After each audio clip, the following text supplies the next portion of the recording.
or to lose anybody know for your upcoming schedule? Well, I don't know if it's a coincidence, but after Smith took the spill, maybe that was all she needed to say, okay, I don't want to risk this.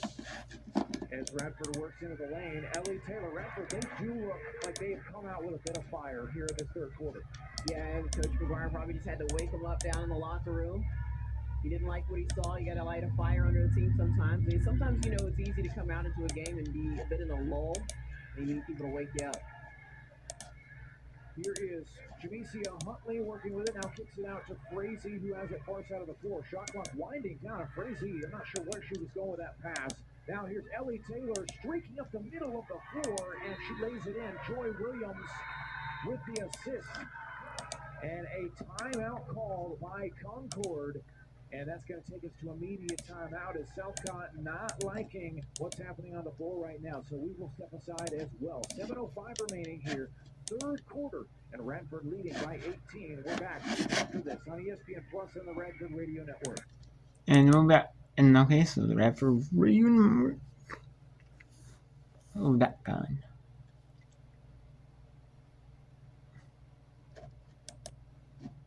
Okay, so now let's go, since the Radford Radio Network is in commercial. Right, that game. We'll go to Mercyhurst at Mount St. Mary's. Winless Mercyhurst. I know they're pretty new to Division 1, so therefore, you're not gonna get like tough teams, but some, hey, you're not horrible, I'm telling you, Hall just sneaks in the back of this zone, and it's it's an Achilles heel right now for the Mount Zone. So if you're watching, I think the problem is those forwards. Coach likes to extend those forwards out, and they're not really seeing, like, there's not enough communication, and that's what I see is that they're moving this Hall left to right, and the other forward has to communicate, hey, cut her through. And I'm not sure that's really happening right now for the Mount. I'm sure he'll change that, in practice tomorrow. Well, Hall has been tremendous and then some. Her first 20-point game of her career. In fact, her previous high was 13, which she had against West Virginia just a few games ago. Well, Carlson you have to credit Coach Mills Reed as well, because she's found just a little bit of a seam in this very tough Mount St. Mary's 2-3 extended defense. Timeouts as Coach White calls one. We'll take time. There's a time on the floor. Now let's go to Steve F. Austin, where they're hosting conference rival of Texas, the University of Texas, at Rio Grande Valley. Team for her. She just, like she sees a golden circle on the court, exactly where she wants to get to when she gets there tonight. I mean, there's just no hesitation in her decision making either. Here's McGuire, top of the key, pump faking, driving, and she'll finish there. McGuire now with 10. Here's Kemp, outside to Perry, driving, kicking right back to her. Kemp will attack the left baseline, floats one up with the foul. Shot won't go, but she'll get 2 tries at it now. Foul called against Elise Horn. You got to be happy with the opportunities and the shots that you're getting. Stephen F. Austin, especially in the paint. Getting outscored in the paint at halftime, it was 30-16. At this point, it's 36-20. Free throw good for Kemp. Duncanville. Talk about another squad there they had in high school. Kemp makes 2. 52-48. Kemp, part of one of those programs, if you don't have 40 wins in a state championship, it's a letdown year. Here's Ingram. Pulling from the right elbow. Shots up. It'll go. Chef's kiss on it to fall down. 2-point game again. 52-50. Ingram, 16. And a turnover here for the Lady Jacks. Brown trying to make them pay. Over to McGuire, the layup. It's good, Aaron McGuire. Back tied up again.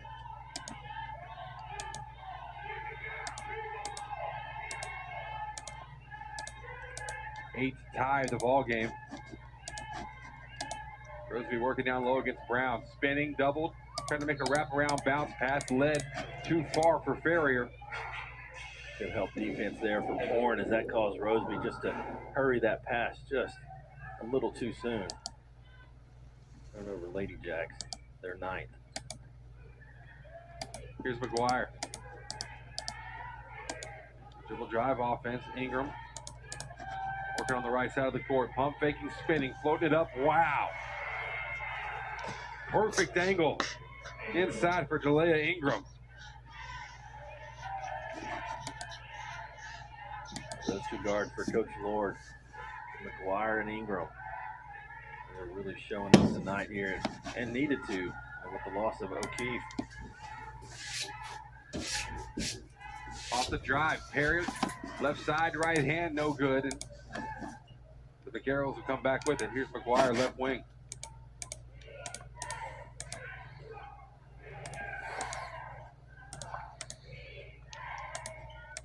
Three-point shot coming from Angie Olette. That one's no good. Ball loose. That will stay with UT RGV. Lydia Kajus with the impressive shot will come in after the break. UT RGV up by 2, 54-52. We'll be back right here from William R. Johnson in a moment.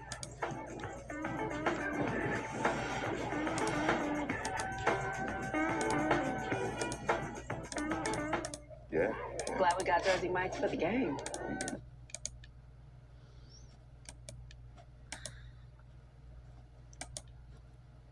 Now let's go to Florida National at Florida.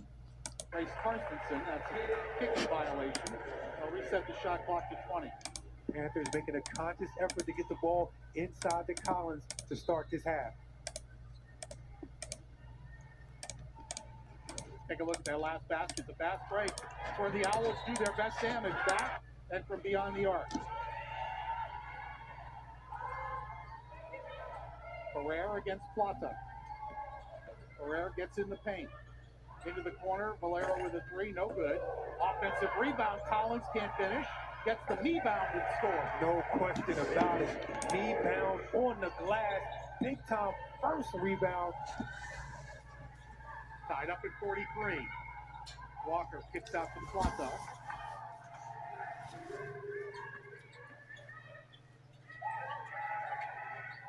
Carstensen.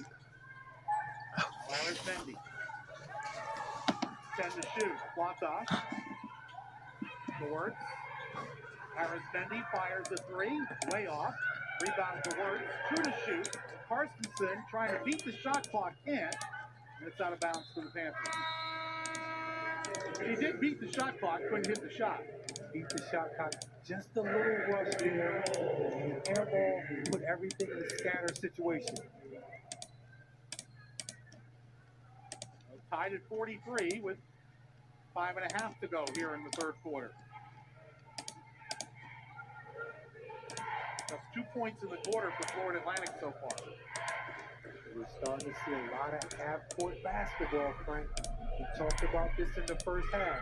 Who can score in a half-court set? Collins forces her way in and draws a foul from Anwar.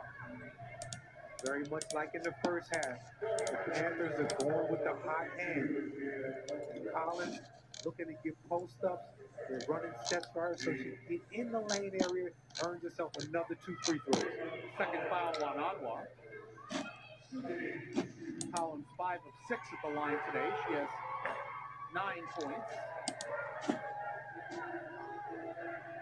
How about that first rebound on the last possession, Frank? She goes up high to get that.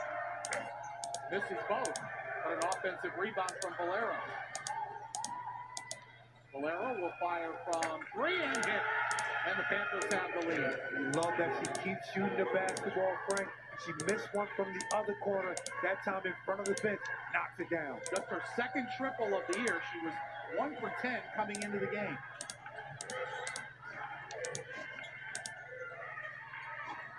Here's Anwar. Trying to go with Collins and able to finish. Oh, great patience, Frank. If no double team comes, goes back to her strong hand, which is her left. 1 point lead for the Panthers.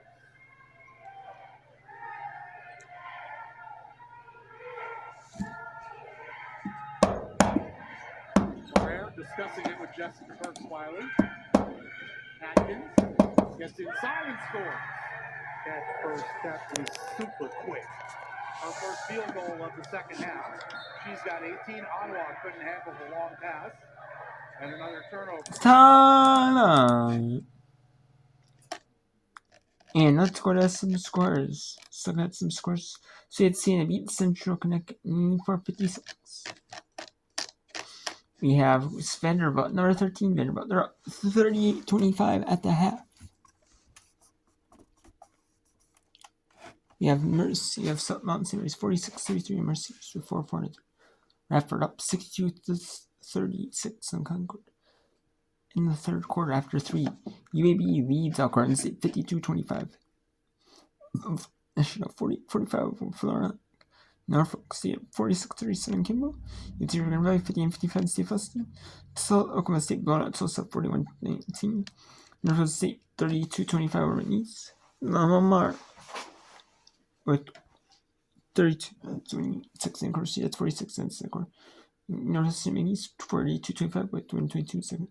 Tulsa Oklahoma State 41-19. Tulsa 1-3 in the second quarter. With 3 in the third. 50-57 UT River Valley over Steve Austin. 46, then Norfolk State Campbell 4-35 in the third, 4-14 in the third, with Florida National Florida. After 3 for Alcorn CUB, 3-23 in the third for Concord Rapid, 4-4 in the third for West Houston Seniors.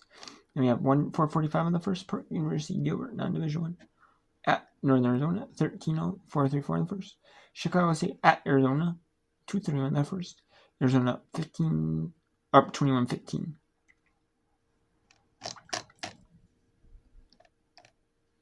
Okay, so let's go to Mercyhurst and Mount St. Mary's. Bethlehem, PA, as you mentioned, the sophomore. And Bethlehem Catholic is a very good basketball program. Travel on Lindsay. 12-point lead for the Mount. I tell you, you see that so much. I see it in high school all the time. It's that left-right move. Lindsay had it. I think West Ferguson had it earlier in the first half. I see it all the time in high school. Everybody gets just happy feet every once in a while. Well, Gabby Kennelly will sit. Naomi Garrard is out there, and first time in a few games, Michaela Paris did not play against Lehigh. Had a couple of nice games this season, back-to-back 9-point games against 2 schools from Baltimore, Morgan State and Loyola. The Mount's throwing a lot of different personnel at this Mercyhurst team. There goes Hernandez again, just rims off. Loose on the ground is a bouncer from Sweeney. Hall kicks out, 3-pointer Wilson. She still has 0 points in this game. Hernandez will go again. Oh, just in and out.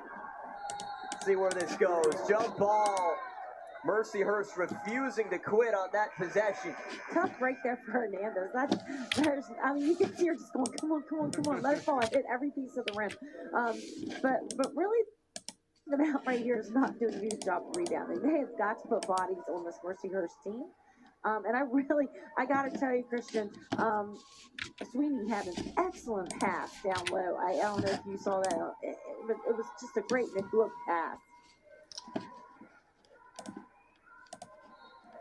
Reaching foul for Garrard.